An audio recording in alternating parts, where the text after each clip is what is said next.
நடத்தக்கூடாது. ஏன்னா ஒரு மாதத்திற்கு 26,000 ரூபாய் மட்டும் கடந்த முறை நீங்க நேரடியாக சென்று போராட்டம் நடத்தினீர்கள்.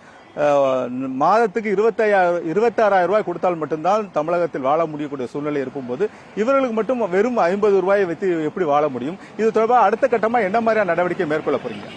அதாவது தமிழக அரசாங்கம் கடந்த 8 ஆண்டுக்கு முன்பாக மக்களை தேடி மருத்துவம் என்ற திட்டத்தை கொண்டு வந்தாங்க. அதாவது தன்னார்வலர்கள் இவர்களுக்கு 2 மணி நேரம் மட்டுமே பணி. பிரதான பணி என்றால் தினமும் 10 வீடுகளுக்கு சென்று பிரஷர் சுகர் பார்க்க வேண்டும். அதாவது தொற்றா நோய் பிரிவில் பணி அமர்த்திவிட்டு தற்போது இவர்களுக்கு பணி சுமை அதிகமாக கொடுத்து வருகிறார்கள். இப்போ தொற்று நோய், காச நோய், டிபி நோய் உள்ளிட்ட பல்வேறு கொடிய நோய்களுக்கு பார்ப்பதற்கு நிர்பந்தப்படுத்தப்படுகிறார்கள். நாங்க என்ன கேட்கிறோம் தமிழக அரசாங்கத்திட்ட, திராவிட அரசு குறைஞ்சபட்ச ஊதியம் 26,000க்கு அனைத்து தொழிற்சங்கம் இணைத்து போராடக்கூடிய ஒரு திராவிட மாடல் அரசு இங்க இருக்கின்ற தொழிலாளிகளுக்கு எப்படி வெறும் 160 ரூபாய் போதுமானதாக இருக்கும்? தோழர்கள் சொன்னாங்க, இவர்களுடைய பிரஷர் சுகர் செக் பண்ற மிஷினுக்கு பேட்டரி இல்லைன்னா வாங்கி போடுறதுக்கு துப்பு இல்லை இந்த அரசுக்கு. இவன் கையில இருந்து போட வேண்டிய ஏற்பாடு. தினமும் 100 ரூபாய்க்கு பெட்ரோல் போடுறாங்க. வாங்குற சம்பளத்தை அப்படியே அவர்களுடைய கொடுத்து விட்டு செல்வதற்கு இது திராவிட மாடலா? ஐநா சபையில் விருது வாங்கிவிட்டு என்று பெருமையாக பீத்துக் கொள்ளும் திராவிட மாடல் அரசு இந்த தொழிலாளியுடைய நிலைமையை கருத்தில் கொள்ளவில்லை என்பதுதான் நாங்கள் பார்த்துக் கொள்கிறோம்.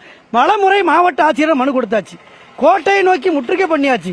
அவர்கள் கூறுவதெல்லாம் மிக விரைவில் உங்களை சரி செய்வோம். நாங்கள் என்ன கேட்கிறோம், எங்களை அரசு ஊழியராக்கு ஒரு நேரம் 8 மணி நேர வேலை, 8 மணி ஓய்வு, 8 மணி நேரம் உறக்கம் என்று அதுக்கு போராட்டம் நடத்து திராவிட மாடல். ஆனா இவங்களுக்கு 2 மணி நேரம் வேலைன்னு சொல்லிட்டு 12 மணி நேரம் வேலை வாங்குறாங்க.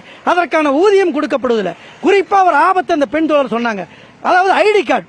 இவர்களை போன்று யாராவது சமூக விரோதிகள் இந்த கோட்டை போட்டுட்டு தவறான மாத்திரை கொடுத்தா அது யார் பொறுப்பாகும்? ஆக இந்த அரசுக்கு இந்த தொழிலாளிக்கு ஒரு ஐடி கார்டு கூட கொடுக்க முடியாத துப்பற்ற ஒரு அரசாக இருக்கிறது.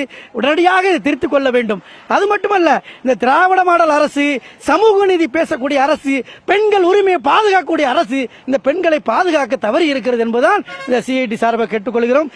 உடனடியாக இதை சரி செய்யவிட்டால், இப்பொழுது பிரதான கோரிக்கை தொற்று நோய் பிரிவில் எங்களை அமர்த்தக்கூடாது. இப்போது கலெக்டர் மனு கொடுத்தோம். அவர் சொல்லியிருக்காரு, நீங்க தொற்றா நோய் பிரிவில் தான் வேலை செய்யணும், அதாவது பிரஷர் சுகர் மட்டும் தான் செக் பண்ணணும் மாவட்ட ஆட்சியர் சொல்றாரு.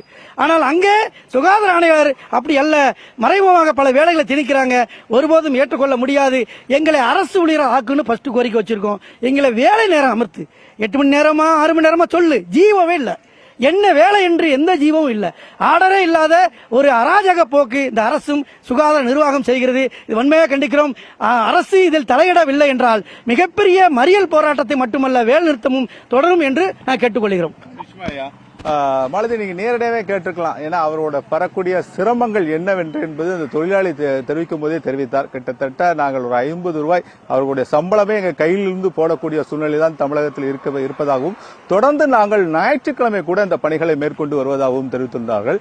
கடந்த வாரம் திமுக கட்சி சார்பாக தமிழகத்தில் இந்தியா முழுவதும் மாதந்தோறும் 26,000 ரூபாய் ஆரம்ப சம்பளமாக ஊதியமாக வழங்கப்பட வேண்டும் என வண்ணாரப்பேட்டையில் ஒரு மிகப்பெரிய மறியல் போராட்டம் என்பது நடைபெற்றது.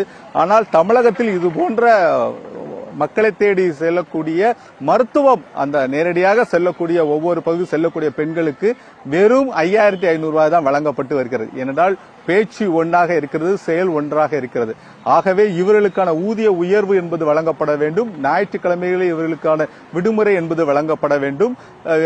குறிப்பாக தொற்றுநோய் பகுதிகளில் தங்களை அமர்த்தப்படக்கூடாது என்பது தொடர்பாக தங்களுடைய கோரிக்கைகளை வைத்துள்ளார்கள். ஏனால் அடுத்த கட்டமாக தங்களுடைய வேலைநிறுத்த போராட்டத்தில் ஈடுபட போவதாகவும் அங்குள்ள தொழிலாளர்கள் தெரிவித்துள்ளார்கள். பொறுத்திருந்து பார்ப்போம், அரசு இவர்கள் மீது கவனம் செலுத்துகிறதா என்பது தொடர்பாக. மாலதி,